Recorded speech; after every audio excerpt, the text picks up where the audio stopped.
Yo, what's going on, snipers, and welcome back to our Halifax Raiders Draft to Glory franchise mode here in NHL 24. So in last episode, we had the season simulation, and it was kind of a surprising season. Not the fact that we made the playoffs, but we finished 55, 22, and 5, and our leading point guy wasn't Mauricio Wilm this time around. It was none other than Merrick Lassick, of all people. I think Wilm tied with him in points, but Merrick Lassick led us in goals, which was a huge surprise because this guy really kind of came out of nowhere. He went all the way up to 53 goals from, I think it was 33? Yeah, from 33.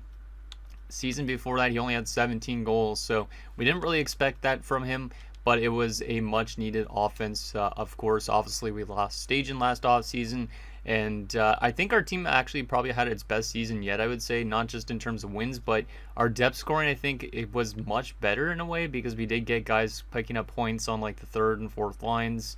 The rookies like Hamalainen, for example, and Haken really helped out with the depth scoring quite a bit too. And then from a defensive standpoint, our defensive core was okay. Very good defensively, not as much on the offense because once again we don't really have a puck-moving defenseman. And the goaltending numbers were really good too. We were the best defensive team in the league, so very impressed with the goaltending. Hopefully Sonnenberg's better in the playoffs than he has been in the past because he's going to have a little bit of a short leash to start this playoffs. Like if he loses the first game badly, we might honestly just turn to Nornan because Nornan picked up a shutout in his playoff debut last year. So we might honestly go to him sooner rather than later in this first round, depending on how things go. But anyways, we are going to be taking on the Tampa Bay Lightning here in the first round, which is very ironic considering we lost Stajan last offseason, and he went on to sign a 7-year deal with the Tampa Bay Lightning. So I feel like the game is literally trying to force this upon me. Like for some reason, I feel like it's scripted where our team is going to be really good, and then we have to run into our former player, and we get absolutely slapped in the face by a team that like just finished above 500. So I feel like for some reason we're going to get cheesed out of this because we were such a good team. But if we are able to win the Stanley Cup this year, that would be really great. But at the same time, I still feel like this game's going to find a way to just, repeatedly abuse me after all it's done. But anyways, let's get into your guys' comments before we get into this first round matchup and see if we're able to beat Stajan. So the first comment is from Saturn Taku, says that reaction when you saw the leading scorer was priceless. Once you get to the offseason, I wouldn't even tender a qualifying offer to FPZ. His production and defensive play simply hasn't lived up to his high draft standing. It's too bad you can't make trades because you could probably easily move him for a solid pick, or puck-moving defenseman, and some picks. Here's hoping you're not a first-round exit this time around. And yeah, my reaction to that Lassick leading us in points is pretty funny. I know Hockey Guy in the Discord and also obviously here on YouTube was saying that he's going to meme my face from that. Of course he is, because that's normally what he does. But so yeah, and Saturn Taco was saying about FPZ not even tendering a qualifying offer to him. I feel like it could be obviously beneficial for us to lose him, but at the same time, it could really, really hurt us down the middle because we're not using Wilm as a center right now. If we were using Wilm as a center, maybe it would be okay because you'd have like Ahinen as a second line center, and then you could still have the center depth. But if Pierce the ball is gone and Wilm's not playing center, you basically go from Ahinen down to somebody like a Mason or a Sherov, or you would have to probably play still like Lehman as a center, I guess, in a way, because he has been playing center. But you would probably have to put somebody out of their natural position, which might be a little bit weird, but honestly, we might end up having to do it depending on if we decide to bring FPZ back or not. He's not going to be asking probably for that much more. It's probably going to be right around the same amount of money. But once again, this is probably going to be, I think, his last year as an RFA, and then he will end up being a free agent, and any team could sign him at that point. The next comment is from Flame Husky, who says, Tampa should be easy pickings, but damn, EA Voodoo can work its magic in the worst possible moments. And yeah, I totally agree. I think it's literally has, like, for some reason they had to make the cheese team Tampa Bay just because we have a former player going there. I feel like it just, I don't know, for some reason it just doesn't add up. It just seems like a conspiracy theory that the game is rigged against me or some shit like that.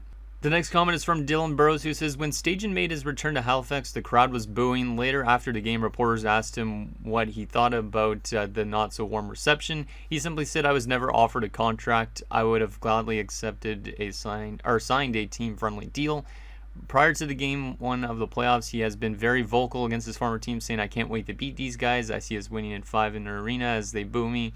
it'll be very interesting to see how the crowd reacts when Stajan makes his playoff return. Not in Halifax colors, only time will tell. And I know you're still salty, Dylan, about me letting go of Stajan, but I honestly think letting him go, even though it was like a very tough decision for our team, it did open the floodgates for guys like Vlasic and Weber to actually get a lot more playing time, because Vlasic, coming off that season, if he continues to do that, he's still signed here for 3 more years after that. And he's already scored more goals in the season than Stajan ever did. And then Weber, for example, could still have a very good breakout year. Who knows?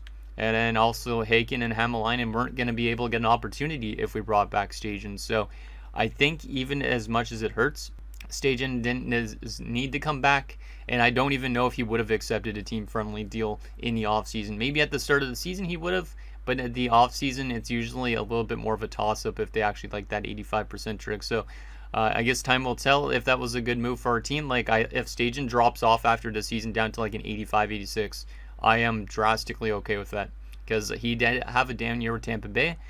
And we already have good enough wingers to basically replace him at that stage. So, and they are more cheaper in terms of contracts. Like, you look at Vlasic, 4.9, and you have Stajan, who's making $12 million bucks.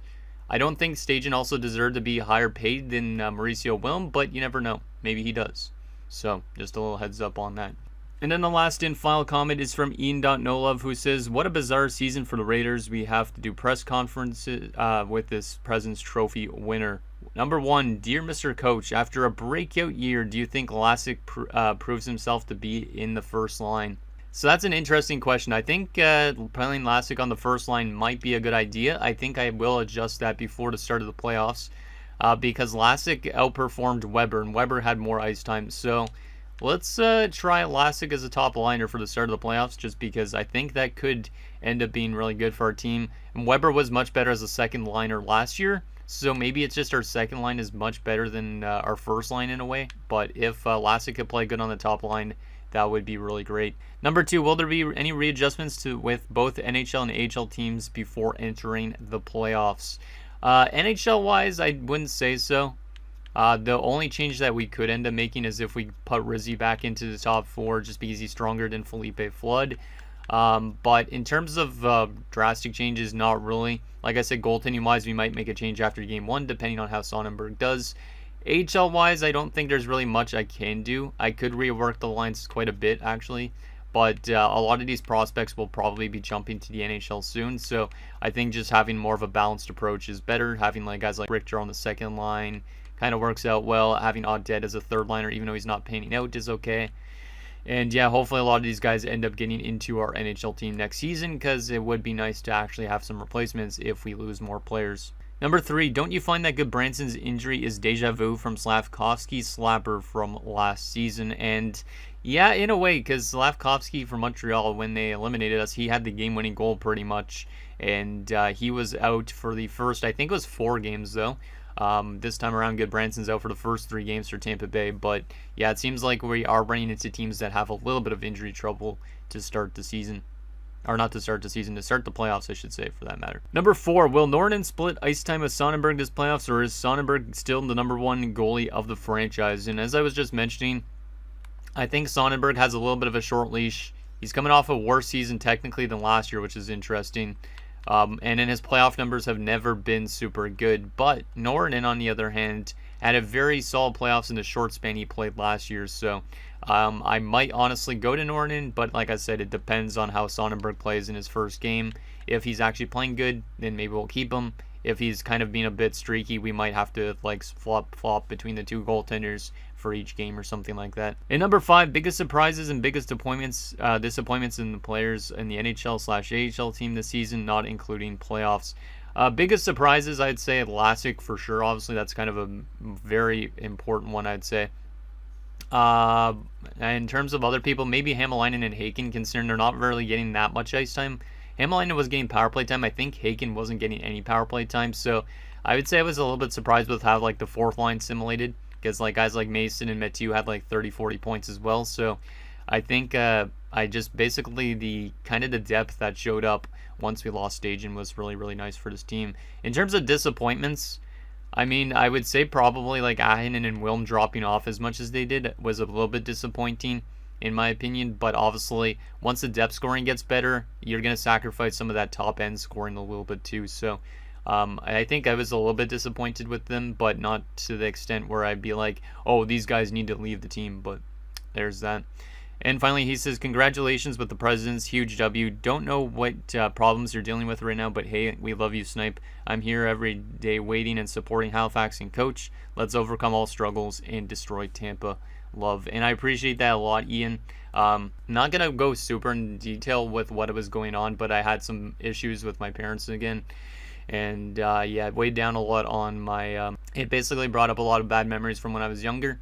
And I just didn't really want to obviously deal with that, so I just thought I would bring that little part up. Don't want to bring up obviously a lot of personal stuff, but yeah, just yeah, it was a little bit of a tough day that day, and still had to record because obviously YouTube is kind of like my outlet for my stress, my depression, my anxiety that I have sometimes on the daily basis. Not as much depression as I used to, but the anxiety for sure is there on a daily basis, depending on certain situations. So anyways, enough of that. Let's get into this playoff matchup against Tampa and see if we could get to that second round. I will show you guys their lines again just in case you forgot, but basically they're a two-man show at the moment, with obviously Stajan being the forefront and Zach Benson. So we got to shut down those two guys. Other than that, they don't really have the best depth on offense, but they could still be a good cheese team. They're actually playing a defenseman as a center. I don't think I even realized that in the last episode. Petrov. Huh. Because of that injury, they have to play a defenseman as a center, which is very, very weird. Like, you think they would play like Lascelles there or Ford in that spot, but no, they're playing a defenseman down the middle. Interesting. And then there's their defensive core, not that great either. And their goaltending is pretty solid, though, so that might be where they're able to actually win some games. And yeah, they have an injury to Branson at the moment, but he should be back for game number 3. So let's see what happens. See if we can beat Aidan Stajan. I really hope we can, because if we get cheesed out of this first round, I'm going to be kind of mad, because I think the game's literally... the logic needs to be tweaked quite a bit, where when you win the President's Trophy, yes, you have maybe a lower chance to win the Stanley Cup, but it's not as egregious as it is in this, because every time you're a President's Trophy winner, it almost seems like you're always a first-round exit or so, and you never really win the Stanley Cup. Like, I've had it a couple of times where you win the Cup, but it's very, very rarely. But then again, it's kind of fun to have that randomness too, to an extent. So anyways, let's get into game number 1 on home ice in Halifax. Let's move my face over so I'm not in the way of anything. Let's see if we could take a 1-0 series lead here. Come on, boys. Let's see what the team could do, and hopefully we get goaltending from Sonnenberg. Like I said, if he doesn't play good, we'll turn to Nornan probably for game 2. First period of game number 1. Oh my goodness. We're going to get blown out after this. We're going to win game 1 badly, and then we're just going to fall apart. Watch. I feel like that's going to happen. That is the most dominant period I've seen in a while. Let me remove my face so you can see all the goals. Kolesnik scores 2 goals in the first 2 minutes. A DFD. So you guys say DFDs don't play good? Well, Kolesnik has other answers to that. De La Rivera makes it 3-0. Ahinen makes it 4-0. And Lehman scores a power play goal to make it 5-0. Shots are 15-9, so we scored on 1/3 of our shots in the first period. And if our team ends up blowing us and losing 7-5, I might honestly just have to quit this game. No, I'm joking. I wouldn't do that, because this is my favorite game still. I like NHL, honestly, but there is a lot of problems still with it. But, man, 5-0 after 1.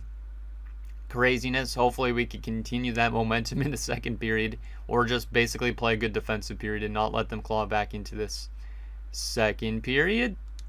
5-1. Okay, that's fine. Petrov makes it 5-1. That is that defenseman that was playing center, so that's actually kind of funny that he's the one to break the ice for Tampa. But the shots are 28-21 in favor of us. Let's lock this game down, and let's just not blow this in the third period, because if we do, yeah, I don't know what the heck to say. Lehman makes it 6-1 with his second goal of the night. It's good that our offense kind of dried up a little bit since the first period. Radulov makes it 6-2. Nice penalty kill there by the boys. Final 5 minutes of the third period, still up by 4 goals. Talbot makes it 6-3. Sonnenberg kind of falling apart a little bit here near the end, but we are going to double them up and win game 1 6-3. If it wasn't for that great first period, it might not have been that great a game. But shots were 39-35 at the end of it. 32 saves for Sonnenberg is not too bad. Let me move my face back over here again, and let's take a look at those goals. So Kolsnik from Hämäläinen appears the ball. So Hämäläinen, 39 seconds into his first ever playoff game, picks up an assist. Love to see it. Kolsnik from Ahinen and Lasic. Del Rivera from Weber. Ahinen from Wilman Dimitra. Lehman from Ahinen and Del Rivera. Lehman from Mathieu and Del Rivera. And that is that. So a dominant first period wins us the game. And yeah, Ahinen, Del Rivera had 3 points. Lehman and Kolsnik had the 2 points. And then you had a couple players on 1 point. Goaltending wise, Sonnenberg was pretty good. He was pretty good. Hopefully he's a bit more consistent though in this playoff run, because the last few years it's been like one really good playoff game, then another game where he's really bad. There was some minus players, and it was our fourth line, and then also the second pairing between Felipe Flood and Boys. So I might have to look into changing up the second pairing at some point, because like I was saying, I could move Rizzy into the top 4, but right now we're not going to do that. So Ahinen the first star, Kolsnik the second star, and Della Rivera the third star. Pretty good textbook game. Not going to complain. We're definitely going to keep the goaltending the same right now, but I'm really hoping that the offense doesn't just dry up after that first period, because after that first period we only scored 1 goal in the next 2 periods. If our team starts to get shutout in periods, we might honestly dry up and lose the next 4 straight games, because I have seen that happen before. So let's keep the team the exact same and see if we can get off to a good start again like last game. Let me move my face back over to here again, and let's see what happens in game 2. That was a really good first game, at least. Stajan wasn't on the board, but he'll probably get on the board sometime though, my guess. First period of game 2. And it is scoreless.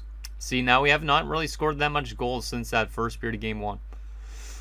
I am getting a little bit nervous about that, because I have seen, like I said, tons of times where you outperform completely a team in game 1, and then for some reason the game just is like, nah, your team's not good anymore, so you're just quiet for the rest of the series. So hopefully that's not the case.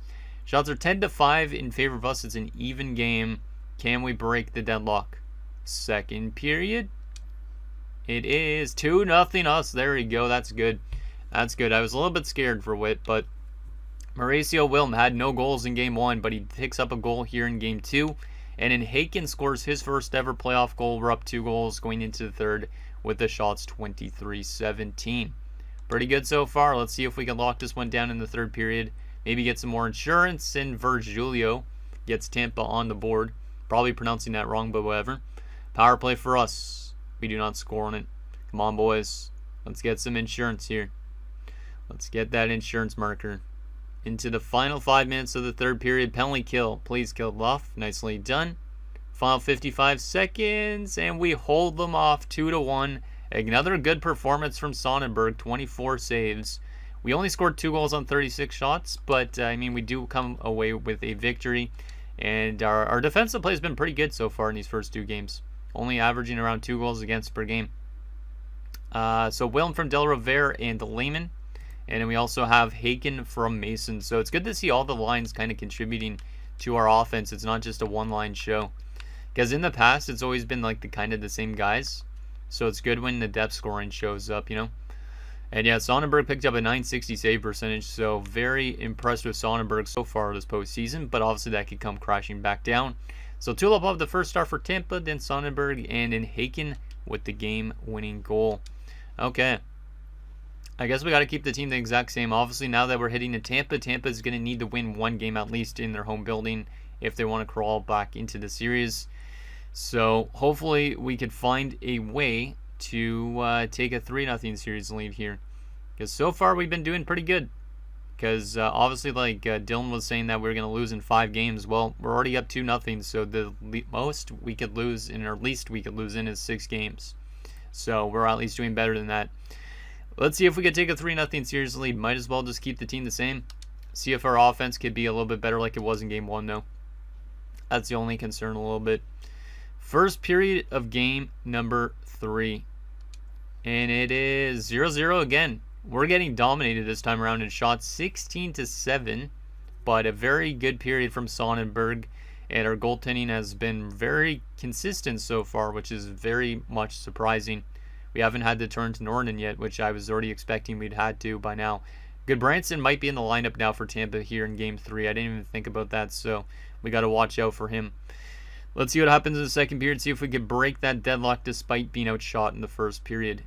Second period, it is 1-0 Tampa, and it's Petrov again. It's only their defenseman that's scoring that goal. Weird. Okay. Shots are 26-22 in favor of Tampa. We're only down by a goal. I don't like that our offense hasn't been as good these last 2 games, so hopefully he get going in this third period, or else I might look to make some line adjustments. Let's see what happens in this third period. See if we could tie this game up. Power play early in the third, and we do not score on it. And now we score a power play goal from Hamalainen, the rookie, and Willem scores a power play goal too to make it 2-1. Let's go, boys. That's a great way to start a third period. Very good way to start a third period. The last 6 scorers, of course, he had so much during the regular season. That makes it a 2-goal advantage. Final few minutes. And your Halifax Raiders are going to be up 3-0 on the Tampa Bay Lightning with 2 great goaltending efforts in a row from our goaltender Sonnenberg, making 34 saves and a great third period. And yeah, we're 1 win away from the second round after people thought we were going to get swept. I mean, I thought so too, but people thought we were going to get destroyed by Stajan. Instead, he has been nowhere so far, but he's probably going to show up at least soon. I feel like it. Hamalainen from Lassick, Imperials Bottle, Wilm from Lehman and Boys, and Lassick from Ahinen and Wilm. And probably third star Sonnenberg. Yep, Sonnenberg the first star of the game, Wilm the second star, and Lassick the third star. Pretty good. Everything's been going good so far. This might be a really short episode if we are able to pull off the sweep.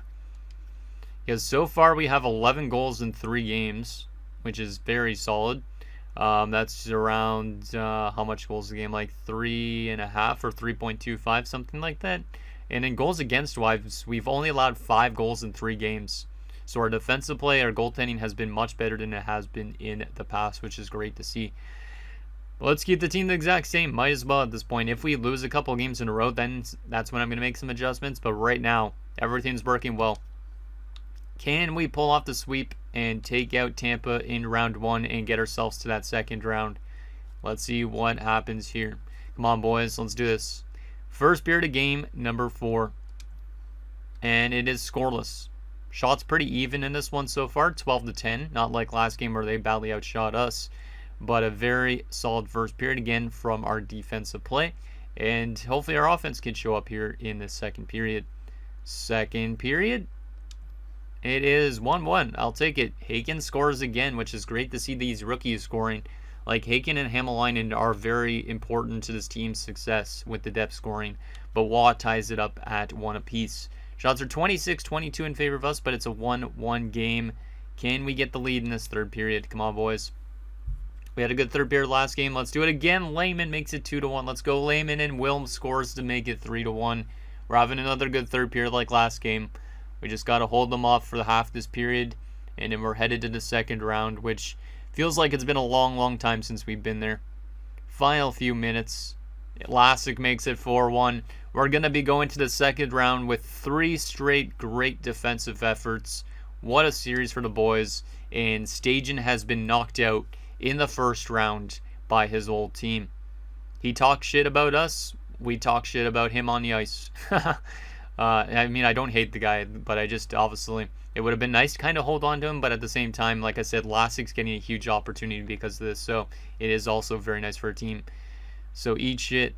Eat shit, Tampa. Eat shit. 37-34 the shots at the end of the game, but we win by 3 goals. Let's go. So, Hagen from Mathieu and Mason. So, again, the fourth line getting goals. Lehman from Hamalainen and Della Rivera. Wilm from Boys. And Lassick from Wilm. 3 stars in Game 4. Sonnenberg, again, 36 saves. He was great in that first round. Lehman, the second star, with 5 hits and a goal. And Wilm, the third star, with 2 points and a hit. Yeah, Sonnenberg was maybe the best player in that first round. Might have been. We won't even see who we're facing yet in the second round until I look at these player stats, because I am very intrigued by that. But yeah, that was a much better first round than I expected. Coming off a President's Trophy win, you expect to get swept yourself, but you end up pulling off the sweep. It's much, much better. Let's take a look at these player stats, though. So, Let's start by position. So starting off with our centers. Wilm, 6 points in 4 games. He was great. +5. Love to see it. Then Ahinen had 4 points. That's pretty good. Obviously, he's more of a pure playmaker, so that makes sense why he only had the 1 goal. Pure the ball, not too much going for him and Mason, but they are getting less ice time than the other guys. At least they helped pick up a little bit of offense for our depth scoring. Left wing wise, Lehman was good, 5 points in 4 games. Obviously, he's a pending free agent, so it's a bit scary. 3 goals in 4 games. Lassick was pretty solid too, 4 points in 4 games. Only 2 goals, but he did have like 13 shots on goal. Hamalainen and Haken, the 2 rookies, helped out a lot. 3 points and 2 points. Love to see it. Weber only had 1 assist in the first round, so he might have been the biggest disappointment in round 1 from an offensive standpoint. But, I mean, maybe he'll get going in the second round. That would be good. Del Rivera on 5 points is pretty good. Mathieu on 2 points. And nothing from Sergeyev either. So, a little bit disappointed with Sergeyev and with Weber. But I think they could definitely get stuff going a bit in the second round, potentially. Defensively, Vitaly Kolesnik had 2 goals in Game 1 and was a +7 in the first round. Our DFDs are very dominant defensively. Boys had 2 assists in 4 games, which is okay. Dimitri 1 assist, -1 somehow. And then Flood was a +1. Rizzi had nothing, and Sidu had nothing but was +7. So our offense from the back end isn't really there still, obviously because we don't have that puck-moving defenseman, but at least it's playing good defensively right now. And then Sonnenberg had an elite first round. If he continues this, I will be very impressed. 4-0 with a .954 save percentage and a 1.5 goals against average. Yeah, that was a very good first round for Sonnenberg. Much better than his prior playoffs. Hopefully he continues that, because if he does that, he's going to be the goalie for the entire time in the playoffs. If he doesn't, we might have to turn to Nornan. But very good first round from our team, especially in a defensive standpoint. Okay, did our HL team actually get to round 2? I didn't even take a look at that. I don't think they did because they didn't get any notifications. And they're still in the playoffs. Right now, they are down in the series, I think. Let me take a look at this. Let's take a look at how their series has been going so far, playoff-wise. They won the first game, lost the next 2 games. So, yeah, they need the win to force a Game 5, or else they are out in round 1, which would be kind of unfortunate, but is what it is. Okay. The question is, actually, I want to take a look at Tampa's stats as well, quickly. Because I am curious if Stajan even picked up a point against us, because I didn't even pay attention to their assists. Did Stajan go pointless in the first round? Because that would make it even better. He only had 1 assist and was -5. I love Stajan, but I feel like just telling him to eat shit. But at the same time, it was my own doing why he left. It wasn't because he wanted to leave the team. That is hilarious, though. And then Benson was -8, only had 1 assist. Yeah, their top guys definitely didn't show up when they needed to. And their best player had 3 points in those 4 games. So we just completely dominated them on the offensive front and defensive front. Love to see it. Okay, who are we going to be playing in round 2? It's been a while since we've been to round 2. Last time we were in round 2 was when we got knocked out by Detroit, right? I think it was. Which was quite a while ago. We are going to be playing the Boston Bruins. Okay, this is an interesting one as well, because both these teams are obviously kind of like on the Atlantic coast. And I know there's definitely a lot of Bruins fans that live in Halifax and stuff as well, because Brad Marchand's from Halifax himself. So that's kind of interesting. They went 46-32-4. We've never played Boston in the playoffs before as well. Let's take a look at actually how they did during the regular season and so far how they're simulating during the playoffs. Then we'll take a look at their lineup. So if we go to regular season wise, how did they do? They finished with 96 points compared to our 115. We scored more goals as usual. They were a little bit worse defensively, actually quite a bit worse defensively, my bad. Power play wise, we were much better, and penalty kill wise, we were much better. Of course, we're better than everything almost. But what about playoff wise so far? How have they been simulating? And how was their first round matchup even? I didn't want to go Western Conference. Let's just go East. Sort by wins here. So they took out whoever they played in 6 games. They were scoring 3.5 goals per game. We were scoring 3.75. We were allowing 1.5. They were allowing 3.17. So their defensive play hasn't been great so far. Their power play has been very bad. at 6.3%, and their penalty kill hasn't been good either. But they are perfect on home ice and 1-2 on the road. I feel like they could be a cheese team to knock us out too, but let's take a look at what Boston's looking like. I honestly have no idea what their lineup is looking like at this point, because likely Brad Marchand, all those guys are long retired by now, so I don't know if Charlie McAvoy is even still playing for that matter, so should be interesting. First line has Jaden Sterling, former San Jose pick. I don't know if I remember him or not. I don't feel like I do. Samuel Honzig and Joakim Laminen? Yeah, I almost said Laminainen because the most Finnish last names have Einen at the end for some reason.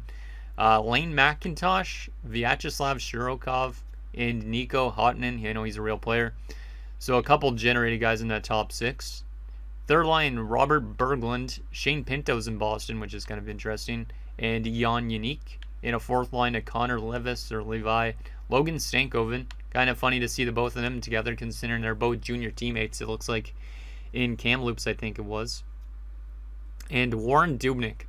An offensive core is not terrible. It is definitely better depth-wise than Tampa's is, but it's not the most insane forward core. They do have 2 stud players and pretty much a supporting cast around them again, but it is much better in terms of depth. Very solid down the middle as well, because nobody below an 83. Defensively, Jalen Ritchie. Charlie McAvoy is still there, but he's down to an 83 at 38. Jeez. He's probably going to be retiring soon. Jan Kuznetsov and Michael Buchinger. They also have Terrell Hughes and Jack Thompson. Yeah, that defensive core is kind of mid too. Once again, it's similar to Tampa's. And goaltending wise, they have Spencer Knight, who's usually a good player in this type of simulation, and Pekka Niittymaki. Goaltending is pretty solid. Defense is pretty much on par exactly with Tampa. I wouldn't say they're better than them in much of anything except for maybe forward depth. Scratch wise, they have Matthias Michelli, Preston Linglet, and Kyle Lake, I should say. How has Sterling done so far? 74 points in the regular season, 3 points in the playoffs only is not great for an 89. Lamalainen, 60 points, 6 points in 6 playoff games. Yeah, I guess we just got to contain their top guys pretty much like we did with Tampa, and then we have a good shot. I don't think it's going to be that tough of a task for us to beat them, but the game could honestly just throw a complete curveball at us, because that's what it does. Winner of this series will face either Pittsburgh or Rangers in the conference finals, and you still have Edmonton, Dallas, Vegas, and Chicago. So anyways, guys, that's going to do it for this episode of our Halifax Raiders Draft to Glory franchise mode. So in next episode, we'll take it to the second round against the Boston Bruins as we look to get to our first ever conference finals and hopefully beyond that as well. So anything down below, and I'll see you guys next time.